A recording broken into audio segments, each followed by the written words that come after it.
this month is all about modifications for sitting at a desk all day and how we can kind of counter some of that in our poses and what props we might need modifications to help us do that. So I am sitting on a blanket just because it helps me keep my spine nice and long. We're going to need a couple of blankets if this is a tough pose for you. Today we're going to talk about double pigeon or fire log. So we're going to start kind of like a wide staff pose. And then we're going to bring one leg in. Now we're really pressing the ball of the foot. We're keeping the foot engaged here. So we don't want to bring this too far in. We want to make sure that the shin is parallel. So we have a 90-degree angle. I think a lot of times people pull it too far in. So we can wait to prop until we get the other leg up, or we could always just do one leg. We could just be here. And maybe we have a block with a blanket on top. You know, maybe we're here and we bend forward. That is one modification that we can do. But we're going to talk about the double part. So as I bring my shin to the floor here, we're going to bring this a little further open. And then I'm actually going to get rid of this, see if it's better for me. So sit bones on the floor, on the mat, bring that out.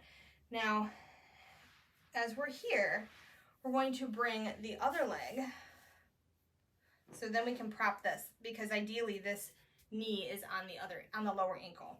So as we keep the toes engaged here, so see, depending, now if I lift my hips up, I will likely need a prop under here. We could always, if you feel like you need a little more grounding and stability, just push a little bit of blanket under there. So as we're here, we're pressing from the balls of the feet, keeping the hip muscles nice and active. Now, this feels pretty good. I'm getting a really nice stretch for me personally in the top leg. And so as we're here, we can bend forward and we could walk the hands out if that is accessible to you. But for me, this is a really nice stretch and I feel comfortable in the pose. I feel like I can kind of relax and breathe into those tight areas in my hips, keeping the chest nice and open. So we're going to do the other side, and you'll notice a difference in each side too. So here, remember not to pull this too far in. You want it to be about a 90-degree angle. And the other leg. Now, when we cross these over,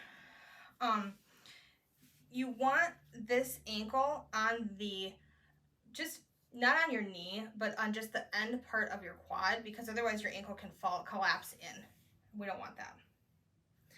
So again, a prop here, you can use a prop under the seat if you are more comfortable that way, if that's better for you. Kind of have to see how you feel that day. And then we can bring forward the upper body. Now as we come out of this, if that is something where you're going, I can't do that, or I don't feel comfortable doing that, then we can just come into Sukhasana and then we walk the hands forward. And maybe we start here. That's totally fine. You know, we could also add a little twist and come this way, focus a little bit more on the side of the body. We could also say come down in our twist and have a block on each side to make that more accessible if that is somewhere that you need to lengthen.